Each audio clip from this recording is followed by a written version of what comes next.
Hello students. एक बार फिर से आपका स्वागत है आपको अपने चैनल द ट्यूशन सेंटर पर। जैसा कि आपको पता है कि अपने आज जो चैप्टर शुरू किया था फोर्थ नंबर 6 मार्क्स के क्वेश्चन उसमें से आने वाले हैं, जिसमें दो चरों वाले रैखिक समीकरण को अपने पढ़ लिया था, लेकिन कुछ ऐसे क्वेश्चन थे जिसमें असमीका का भी मान अपने को साथ साथ ज्ञात करना था। तो ऐसे प्रश्न कौन कौन से हैं, किस तरीके के आ सकते हैं, मैं उनको यहाँ पे लेकर चलने वाला हूँ। ठीक है, तो तरीका वही सेम रहेगा जो अपने दो चरों वाले रैखिक समीकरण का ग्राफ बनाने के लिए जो ऊपर हल किया था। ठीक है, और रैखिक असमीका वाले जो प्रश्न हैं उनमें बस थोड़ा सा पार्ट अपने को एक्स्ट्रा करना है, जिसमें अपने को चेक करना है कि जो असमीका है उसका हल क्षेत्र कौन सी साइड में रहने वाला है। अब असमीका क्या थी वो तो मैंने आपको फर्स्ट पार्ट में बता दिया था कि जो आपके greater than, less than, greater than, equal to, ये जो चिन्ह आते हैं, इन चिन्हों वाली समीकरणों को अपने बोलते हैं रैखिक असमीका वाले। ठीक है, जैसे मान लो ये है तो इसके अंदर ये चिन्ह लगा हो, इसका मतलब क्या है, ये रैखिक असमीका है। इसको अपने हल कैसे करेंगे, तो सबसे पहला काम क्या करना आपने, अगर ऐसी कोई समीकरण आपको दे दे तो सबसे पहले भाई आपने दी गई समीकरण को दी गई असमीका को, सॉरी, संगत समीकरण में अपने लिखना है। संगत समीकरण का मतलब क्या है कि एक बार आप असमीका का निशान छोड़ दो, यहाँ पे बराबर लेकर चलो, तो 2x + 3y बराबर 6। और इसे हल करना मैंने आपको लास्ट जो अपना पार्ट है उसमें आपको बताया है कि कैसे इसका ग्राफ बनाना है। तो क्या करोगे, कोई भी अंक पहले इधर है, अच्छा, उसके बाद में माइनस की रकम, ना 2x है और ना ही 3y, ये दोनों प्लस की है। फिर बड़ी रकम कौन सी है भाई, 3y, तो 3y को ले गए इस साइड में, कितना हो गया माइनस का, और गुणा में तो इधर आके इसमें हो गया भाग में, तो x बराबर कॉलम बन गया अपने पास में थर्ड समीकरण के रूप में 6 - 3y/2।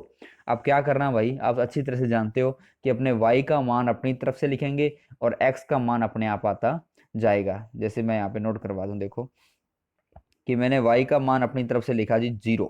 जब मैंने यहाँ पे 0 लिखा, ठीक है, आप पुट करो मान पुट करने के बाद में, ठीक है, x की जो वैल्यू है उसको आप सीधा लिख लो। ठीक है, तो x बराबर आ गया 6 - 3 का 3, y का मान कितना रखा आपने 0, y का मान आपने 0 लिखा तो 3 × 0 हो गया 0, और 6 में से 0 घटाए कितना आ गया 6, और 6 में 2 का भाग दिया, उत्तर कितना आ गया आपके पास में 3। यानी कि जैसे ही आप मान रखोगे सीधा इस बॉक्स में आ जाना।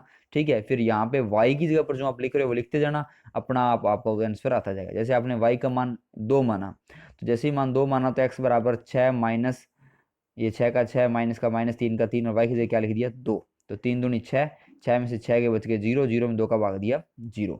ऐसे आगे y बराबर 4। ठीक है, ये मैंने आपको हल करना सिखाया है पार्ट नंबर 1 में। ऐसा करने के बाद आप क्या करते थे, सभी मानों को एक बॉक्स में रखते थे। कैसे, इस तरीके से कि x के मान आपने, y का मान 0 लिखा तो x का उत्तर आया 3। ठीक है, y का मान 2 लिखा तो x का उत्तर आया 0, y का मान आपने 4 लिखा तो x का उत्तर आया -3। तो ऐसे आपका एक बॉक्स बनेगा। उस बॉक्स से आपने क्या किया था, ग्राफ बनाया था। ठीक है, ग्राफ का तरीका क्या था कि ऊपर मानना था पैमाना, ऊपर आपने ये पैमाना माना, पैमाना मान के बाद में x अक्ष पर, y अक्ष पर, फिर इधर x अक्ष वाले मान लिखे, इधर y अक्ष वाले मान लिखे। फिर आपने तीनों के तीनों जो आपके मान बने हैं, कौन सा, 0 3, 0 2, -3 4, ठीक है, इनको आपने यहाँ पे रखना, पुट किया। जैसे y का मान 0, तो y का मान 0 यहाँ होता है। ठीक है, इसके सामने x का मान 3 कहाँ है भी यहाँ पे, तो ये अपने पास में पॉइंट आ गया। उसके बाद में x का मान 0 और y का मान 2, तो अपने पास में x का मान 0 यहाँ पे होता है, y का मान 2 यहाँ पे, तो ये पॉइंट आ गया। ऐसे x का मान -3 ये रहा, और y का मान 4 यहाँ होता है, ध्यान करें, -3 4 पॉइंट आ गया। ठीक है, तो ऐसे करके आपने क्या किया, ग्राफ के अंदर आप इस तरीके से अपना ग्राफ बना लोगे। ये तीनों पॉइंट जो होंगे बिल्कुल एक लाइन में, सीधी एक लाइन में आएंगे। ठीक है, यानी कि एक रेखा बनेगी। इसका मतलब क्या हुआ कि इस रेखा, जो रेखा आएगी वो बिल्कुल सीधी रेखा है, यानी कि तीनों पॉइंट बिल्कुल एक सीध में होंगे। ठीक है, आपके पास में एक समीकरण से एक रेखा बनेगी। जैसी एक रेखा आपके पास में आ गई, यानी कि आपका ग्राफ हो गया तैयार। अब आपको एक्स्ट्रा जो करना है, इतना काम तो आप पीछे वाले क्वेश्चन में कर रहे थे। ठीक है, अब आपको एस्मिका वाला पार्ट कैसे हल करना है मैं आपको बताऊं थोड़ा सा, कि जो असमीका का कंसेप्ट क्या कहता है कि जैसे आपने संगत समीकरण के रूप में लिखा था समीकरण को। ठीक है, अब पहले यहाँ पे क्या लिया था आपने, बराबर का चिन्ह लिया था। अब बराबर वाला छोड़ दो, कौन सा ले लिया, असमीका वाला चिन्ह लेके अपने असमीका रूप में समीकरण को लिख लिया। देखो भाई यहाँ पे थोड़ा बता दूंगा। ठीक है, अब क्या करना है, इस असमीका लिखने के बाद में इस असमीका वाले रैखिक समीकरण को अपने मूल बिंदु के साथ में कंपेयर करना है। मूल बिंदु कहाँ होता है भी, जैसे मान लो ये ग्राफ है, तो मूल बिंदु कहाँ होता है, बिल्कुल बीच में, जहाँ पे एक्स का मान भी 0 और वाई का मान भी 0। ठीक है, एक्स का मान भी 0 और वाई का मान भी 0। तो उस स्थिति के अंदर अपने चेक करना है कि ये जो ग्राफ बनने वाला है, जो इसका हल क्षेत्र रहने वाला है, वो मूल बिंदु की तरफ रहेगा या मूल बिंदु के दूसरी तरफ रहेगा। तो इसके दो चीज है कि अगर आपने यहाँ पे मूल बिंदु से इसको संतुष्ट करवाया, अगर ये समीकरण मूल बिंदु को संतुष्ट करती है, तो मतलब वो मूल बिंदु की ओर होगा।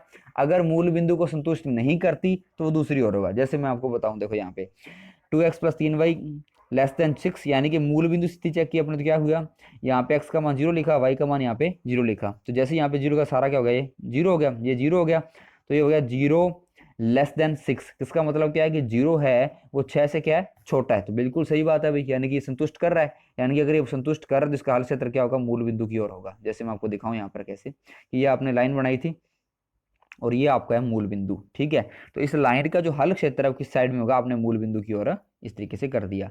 अगर मान लो ये संतुष्ट ना करता, जैसे मान लो ये आता है कि 0 < <6, यानी कि 0 है वो 6 से बड़ी है, यानी ये गलत बात है, 0 तो 6 से बड़ी नहीं हो सकती, यानी कि संतुष्ट नहीं कर रहा। अगर ये संतुष्ट नहीं कर रहा तो ये हल क्षेत्र किधर हो जाता, दूसरी साइड हो जाता, ऐसे, ठीक है। और दूसरी साइड में आपको थोड़ा बता दूं कि कई बच्चे सोचते हैं कहाँ तक लेके जाना सर इसको, तो ज़्यादा ज़्यादा 1 सेमी तक आप इसको फुट्टे से माप लेना हल्का सा, और 1 सेमी तक इसको क्या कर देना, छायांकित कर देना, ठीक है, समझे ये बात। तो ये आपका कवर हो गया। अच्छा, एक क्वेश्चन और देख लेते हैं इसके तरीके से। एक तो आते हैं सीधे ये क्वेश्चन, जैसे मैंने आपको बताया, मैं थोड़ा सा और रिपीट करवा दूं आपको कि समीकरण आपको दी होगी समीकरण वाली, आपको पहले इसको संगत समीकरण के रूप में लिखना है। जैसे समीकरण के रूप में लिखोगे तो वो सेम टू सेम क्वेश्चन बन जाएगा जो अपने पार्ट 1 में किया। फिर वैसे ही आपने एक बॉक्स बनाना है, एक्स का या वाई का मान निकालना है, फिर अपनी तरफ से एक मान लिखना है, दूसरा उत्तर अपने आप आता जाएगा, एक बॉक्स बनेगा, उस बॉक्स से आपने क्या करना है, ग्राफ बनाना है। जब आपका ग्राफ बन गया, ग्राफ बनने के बाद में एक लाइन आपके पास में आ गई या दो लाइनें आपके पास में आ गई, ठीक है। ऐसा करने के बाद में आप उन दोनों लाइनों को चेक करो, या एक लाइन दी तो एक लाइन को चेक करो कि भाई ये एस्मिका है वो मूल बिंदु को संतुष्ट कर रही है या नहीं कर रही। तो मूल बिंदु का आपने मान यहाँ पे लिखना है एक्स और वाई का एस्मिका वाला चिन्ह लेके। अगर वो कंडीशन सही बता रही, जैसे मान लो यहाँ बता रही थी कि 0 छोटा है 6 से, तो बिल्कुल सही बात कर रही थी, यानी मूल बिंदु को संतुष्ट कर रही है। अगर संतुष्ट कर रही है तो आप ग्राफ बनाओगे, छायांकित करोगे मूल बिंदु की ओर। अगर वो संतुष्ट नहीं कर रही तो आप मूल बिंदु की दूसरी तरफ में उसको छायांकित करोगे, ठीक है जी। जैसे अगला क्वेश्चन देखते हैं अपने। अगर क्वेश्चन ऐसे आ जाए मॉड के रूप में, अब मॉड का मतलब क्या होता है मैं थोड़ा सा आपको बता दूं हल्का सा। मॉड्यूल का मतलब होता है कि कोई भी संख्या अगर मॉड के अंदर आपको दे रखी है, इसका मतलब क्या है कि अगर इसको मॉड से बाहर निकालेंगे अपने, यानी कि ये संख्या प्लस की भी हो सकती है या संख्या माइनस की भी हो सकती है, क्योंकि मॉड के अंदर जितने मान होते हैं किसके होते हैं, वो प्लस के होते हैं, ठीक है। अगर इसको अपने मॉड से बाहर निकालेंगे, यानी कि आपको मान लो -3 है, मॉड के अंदर आपने लिख दिया, लेकिन जब इसको बाहर निकालो तो हमेशा क्या आएगा, प्लस का 3 ही आएगा। इसका मतलब क्या हुआ कि ये जो अंदर वाली संख्या है वो हो सकता है माइनस में हो सकता है प्लस में हो, क्योंकि अगर प्लस में होगी तो भी बार प्लस का ही आएगा, अगर माइनस में तो भी बार किसका आएगा, प्लस का ही आएगा। यानी कि ये संख्या जो है हो सकता है माइनस में हो सकता है प्लस में हो, तो अपने को पता नहीं है, इसलिए क्या करना है, इसको दोनों टाइप में लेके चलेंगे। एक बार मॉड्यूल को हटाने पर एक बार इसको लिखेंगे प्लस में, एक बार इसको लिखेंगे माइनस में। तो एक बार एक्स प्लस का लिखा तो हो गया एक्स, ये आपका वैसे का वैसी संख्या लिख दी आपने, ठीक है। एक्स है वो लेस देन या इक्वल है 3 के बराबर, और -x, एक बार इसको x को ले लिया माइनस का, और ये सेम टू सेम अपने को लिख दिया। जो समीकरण जो क्वेश्चन अपने को दिया इसको दो पार्ट में डिवाइड कर लिया, एक प्लस में और एक माइनस में, ठीक है। अब करते हैं क्या, अभी पहले इसको सही कर लें। देखो x माइनस का तो नहीं रखेंगे अपने, क्या करना है, x का प्लस का करना है। जैसे ही x प्लस का करेंगे तो निशान क्या हो जाएंगे आपके भाई, चेंज। जैसे मान लो कि x प्लस का किया तो ये अपने पास में पहले था ऐसे, यानी कि ये था अपने लेस देन, अब ये हो जाएगा ग्रेटर देन, किससे भाई, -3 से, समझे बात, ठीक है। तो कहने का मतलब क्या हुआ कि जो x का मान अगर समीकरण रूप में लिख लें अपने, तो समीकरण रूप में आ गया x बराबर 3, और इधर समीकरण रूप में आ गया x बराबर -3। अब x का उत्तर सीधा ही आ गया, कोई दो चरों वाली समीकरण नहीं है। समीकरण क्या है, ये रेखिक समीकरण है, वन वेरिएबल वाली समीकरण है। तो क्या करोगे भाई, अब आपको डब्बा वैक्स बनाने कुछ बनाने की जरूरत नहीं, क्योंकि अगर दो चरों वाली हो तो अपने एक का मान रखते हैं, दूसरे का मान अपने पास आते आता है, लेकिन यहाँ पे दूसरा चर ही नहीं है, तो आपका उत्तर आपके पास में आ गया। नहीं, एक बार तो x का मान आ गया 3, एक बार x का मान आ गया -3, तो दोनों के ग्राफ बना लो। देखो यहाँ पे ऐसे, जैसे ही आपने ग्राफ बनाया तो आपने x का मान 3, यहाँ पे लाइन आ गई, और y का मान, सॉरी, एक बार x का मान -3 और एक लाइन यहाँ पे आ गई। कहने का मतलब क्या है कि जब आपका ग्राफ तैयार हो गया इस तरीके से, अब आपको चेक करना है कि ग्राफ के अंदर एस्मिका का जो हल क्षेत्र किस तरफ होगा, ये मूल बिंदु की तरफ होगा या मूल बिंदु के दूसरी साइड में होगा। तो अपने चेक करते हैं, ठीक है, ये कैसे आएगा। तो क्या किया, वहां पे एस्मिका रूप में इसको लिखा दोबारा, यानी कि x लेस देन 3, यहाँ पे x की वैल्यू मूल बिंदु का मान क्या रखा, 0। इसका मतलब क्या है कि 0 है वो 3 से क्या है भाई, छोटा है, यानी कि एस्मिका को संतुष्ट कर रहा है। कहने का मतलब क्या है कि जो x इक्वल टू 3 वाला पार्ट था वो मूल बिंदु को संतुष्ट कर रहा है, यानी कि उसका जो ग्राफ है वो कहाँ बनेगा, हल क्षेत्र कहाँ बनेगा, मूल बिंदु की और ही बनेगा। अच्छा, इसको भी चेक कर लेते हैं भाई।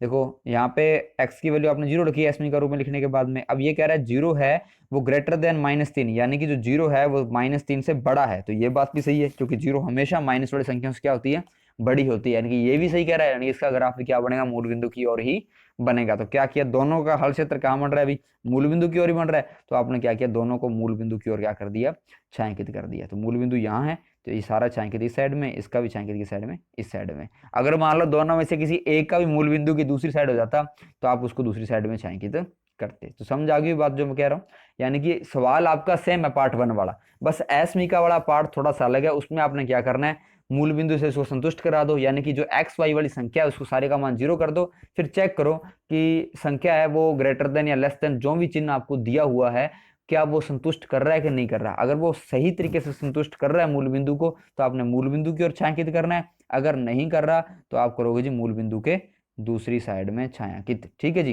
तो इतना ही काम है। ये आपका 6 नंबर का क्वेश्चन आएगा। मैंने आपको 4 क्वेश्चन बताए हैं। एक क्वेश्चन तो मैंने आपको पार्ट 1 में करवाया, ठीक है, दूसरा उसके अंदर ही करवाया था मैंने ऐड करके पार्ट 1 वाले के अंदर, जिसमें ऐड करना था आपने ए का मान ज्ञात करना था। ठीक है, तीसरा क्वेश्चन आपका था ये एसमिका वाला सीधा क्वेश्चन, जिसमें आपको समीकरण दे दी और आपको सॉल्व करना है। चौथा आपका हो गया मॉड वाला, जिसमें आपकी समीकरण कितनी बन जाएगी भाई, 2 बन जाएगी, एक प्लस वाली और एक माइनस वाली। ठीक है, तो ऐसे क्वेश्चन आपके 4 ही प्रकार के क्वेश्चन है। अगर आपने इन चारों को ढंग से कर लिया, तो मैं गारंटी के साथ कह सकता हूं कि आपका कोई भी क्वेश्चन है वो किसी भी हालात में गलत नहीं होगा।